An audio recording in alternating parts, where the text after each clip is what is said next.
way from Melbourne, it's Casey Gothard!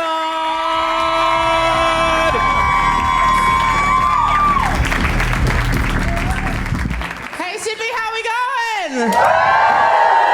Man, I fucking love your city. It's so gay.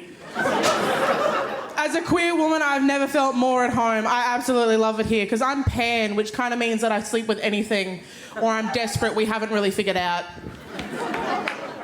And it's hard because I like some people for some things and other people for others. Like, I love men, but almost exclusively sexually because you guys are awful to talk to. I like women, but I like women for some things, not others. Like, I won't muff dive. But I will happily muff snorkel. You know, I'm all good to look at everything from like a surface level. But if you want me to explore any caves or hold my breath for longer than 30 seconds, you can get fucked. It's a Cert 4 I'm not willing to train for. I do love that you guys are so inclusive too. Like I notice in a number of your venues, you have those gender neutral bathrooms, you know? You know those bathrooms where it doesn't matter what you're swinging down there, you can take a shit, it's all good. I love those bathrooms. It cuts me and my keys like half in time with the waiting line. Took some of you a bit longer to get there. You took ketamine, not coke. That's your fault. But no, and I'm originally from Brisbane, which is hard to tell with the full set of teeth and lack of mullet. But I do hail from there. And I went up there recently and I realised they don't have any gender-neutral bathrooms. All their bathrooms are gendered in Queensland, and some of them are kind of even further divided by aesthetic. Like, I went into a couple of venues and instead of having, like, ladies and gents or the chick in the dress and the dude whose thighs don't touch, it had handsome devils and pretty ladies, which just made me wonder, you know, like, where do all the ugly sluts shit? Because I was fucking busting. So good I took a shit in the street, no one noticed, it's Brisbane. No, I was up in Brisbane because my grandma's dying. Don't worry, it's not my fault. We can laugh about it. And it's hard because they pulled our family aside. She's moved into the palliative care ward and they kind of pulled our family to the side and like, hey, just letting you know, she's going to start to regress. She's going to start to like revert back to childhood. And I don't know why I assumed she would just become like a baby or like a toddler. Like I thought that's where we were Benjamin buttoning it back to, you know? But instead, my grandmother has turned into the biggest angsty emo teenage cunt I've ever fucking met in my life. She's just spitting out shit she's not wearing enough eyeliner to be spitting out, you know?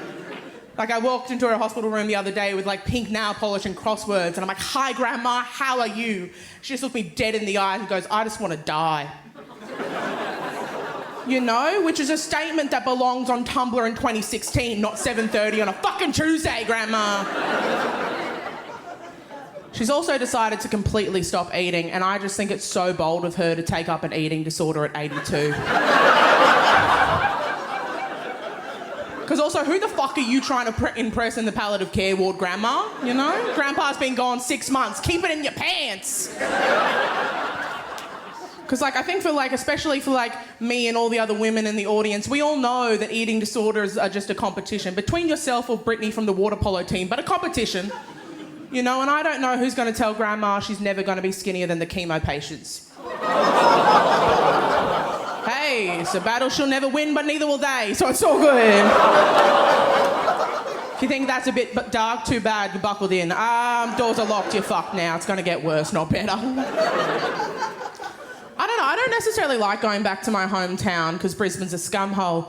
But also I get to see all my friends that decided to stay in the scumhole, you know? And I'm 27 now, and that's a really weird age to be, because all my friends and I have started to get really serious about life, but I've discovered that their definition of serious and my definition of serious, very fucking different, you know? Like, they've all decided to buy property, and at the start of the year, I had to have a very serious conversation with myself about stopping dating men with face tattoos. Mostly because I've just run out of all the line chefs in Melbourne, you know? It's a scarcity issue, not a morality one. Like, I've got a bunch of friends and couples who've started doing this thing where they've started to buy dogs to test their parenting skills. Does anyone in the audience know these people? I love it. I also love the kinds of dogs they buy because they're fucking stupid, you know? Like, what are you practicing for? Why are you buying a border collie in inner city Melbourne, you know? Are you assuming your kid's going to have ADHD, like, right off the fucking bat? You know? Also, because nothing you learn from raising a dog can be applied to a child at all, you know? Because, like, from what I hear, you can't just hit a kid in the nose if it shits in the house. Also, I just found out you can't just opt to kill the kid if it gets cancer, you know? And in this economy, if I can't afford fucking sourdough, I can't afford Timmy's chemo either. I'm sorry. It's not on the table. I've also got a bunch of friends who started doing this really weird thing where they've started to get pregnant, but like on purpose. That's something that comes to 27 that no one fucking prepares you for. You know? It's just like one day, the emoji to which you react to the positive pregnancy test photo in the group chat just has to dramatically change. You know? Because I used to just send that like crying face emoji or maybe a sneaky coat hanger. Now it's just that fucking dorky blue thumbs up on the right-hand side of the group chat. Like, what am I congratulating you on? You're 27, you're fertile. Now I have to spend $30 on a fucking onesie because you let Steve raw dog it after the Bulldogs won. Fuck off!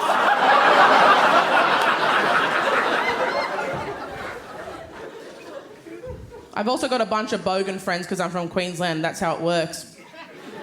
And all their kids are like 5 now because there was nothing better to do after their apprenticeship, apparently. And they've kind of realised they've fucked up their lives, you know, because tradie kids, they're like around 5, they start asking those hard-hitting tradie questions, you know, like, why does daddy only drink Monster Energy drinks? And like, why is mummy a beauty therapist? Like, all those hard-hitting tradie questions. And the way my friends deal with fucking up their lives is by trying to get me and my partner to fuck up our lives. The problem is there is no good reason for having a child ever. I will give a drink to anyone who can give me one. Exactly. There's 300 fucking people in this room. I know some of you are parents, whether you know it or not. There's definitely some Jareds in the audience who have some Balinese kids somewhere.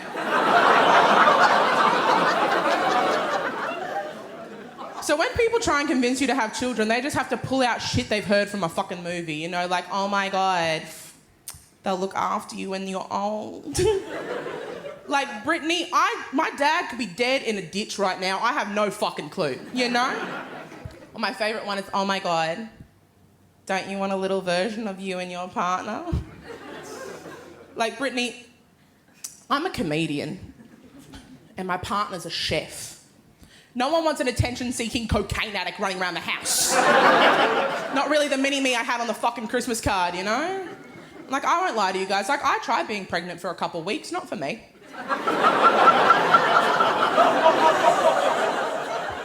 I swallowed that unsubscribe pill the moment I fucking got it, baby. Like, the giant titties and clear skin were amazing, but a month's free trial's enough.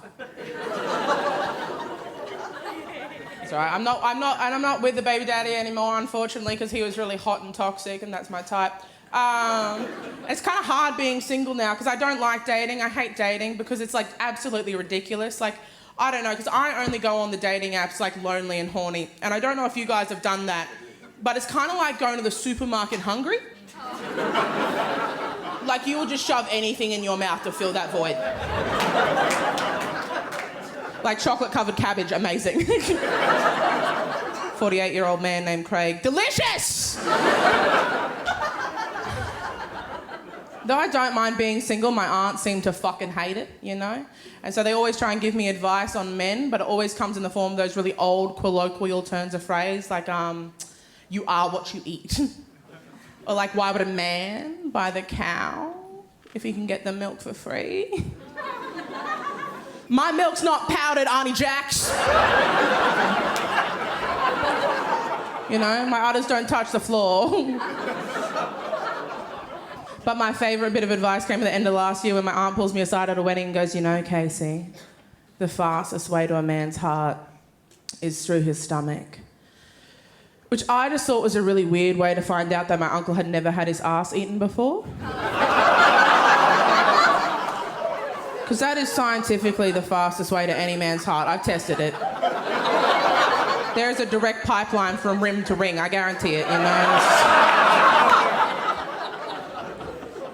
I'm glad some of you guys like that joke, because she did not. And I get it, her generation is a bit different. They value sexuality a lot higher than we do. Like, my aunt genuinely sees what's between her legs as like a first prize trophy. Covered in fucking cobwebs, but a first prize trophy. Whereas my generation sees ourselves a bit more accurately. Like, I genuinely believe what's between our legs is just a participation ribbon. Like, I think you should be handing that shit out to anyone and everyone willing to just rock up at the swimming carnival, you know? Like, thanks for coming, I didn't, but at least you tried.